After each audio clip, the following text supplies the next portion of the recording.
everyone. I chose kind of an intense topic this week, domestic violence by Leslie Morgan Steiner. Leslie begins the talk with her topic of this discussion, and she captivates the audience immediately by setting the stage of where her amazing life started and then goes chronologically into where it ends up. She immediately has a wow factor by utilizing visual aids, which plays on the crowd's emotions and then immediately captivates their attention. Story to tell. I was 22. I had just graduated from Harvard College. I'd moved to New York City for my first job as a writer and editor at 17 magazine. I had my first apartment, my first little green American Express card, and I had a very big secret. My secret was that I had this gun loaded with hollow point bullets pointed at my head by the man who I thought was my soulmate many, many times. From that point forward, Leslie goes into the chronological story of the sequence of events that got her into a domestic violence relationship. She finds a great time to incorporate some compelling and supporting material. This data she provides builds her credibility with the audience, not just as a storyteller, but as someone who knows statistical information about the topic she is discussing. This isn't just about her story or one story or about being a story at all, but simply educating the audience about how many stories there actually can be out in our world. Women ages 16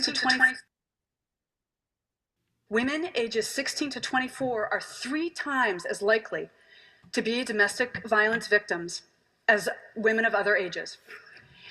And over 500 women and girls this age are killed every year by abusive partners, boyfriends and husbands in the United States.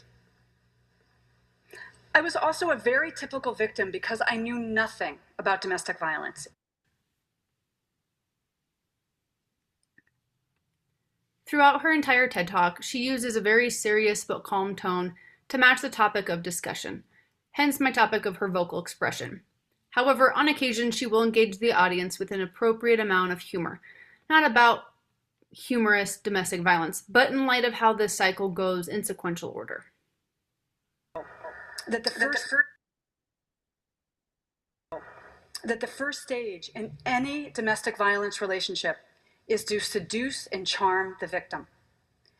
I also didn't know that the second step is to isolate the victim.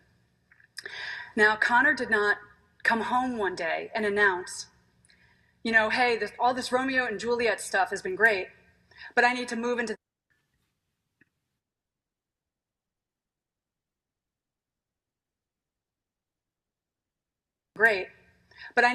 the next phase where I isolate you and I abuse you.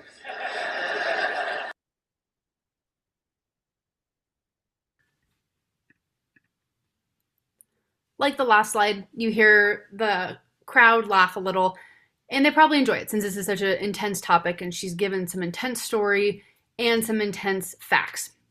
But throughout the duration of her TED Talk, she's very careful with her choice of words.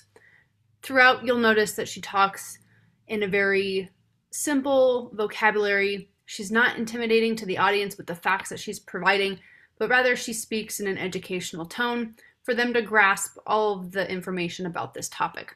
She also never speaks negatively or disrespectfully about her abuser. She's simply just relaying the facts, and she stays extremely professional.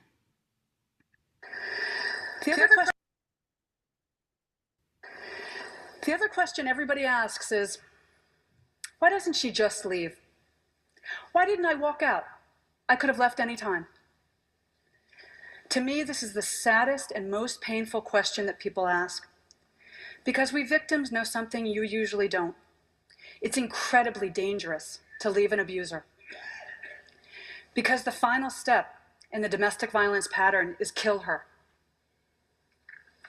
Over 70% of domestic violence murders happen after the victim has ended the relationship, after she's gotten out, because then the abuser has nothing left to lose.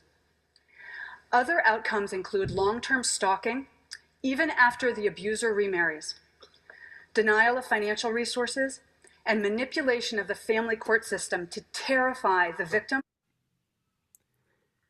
Throughout this last half of the video, she does an amazing job at staying in her chronological order, the way she's been organized this entire time. She added data when it was appropriate to do so, and then she concludes this video by answering again the 2 questions that were asked in the beginning. She has a very sticky story, and she comes off extremely confident and proud to be a survivor. She encourages more people to do the same, and she demonstrates that anyone can be a good speaker, as this was not her career expertise. Not only does she inform the audience extremely well, she persuades them as well to really emphasize the problem that this is in our country. And then she commemorates them as well. She is very impactful. Her choice of word selection, her tone, and her body language all very much encompass the intensity of the topic she's discussing.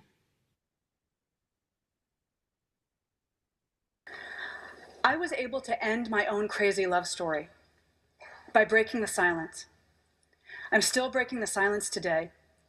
It's my way of helping other victims. And it's my final request of you. Talk about what you heard here.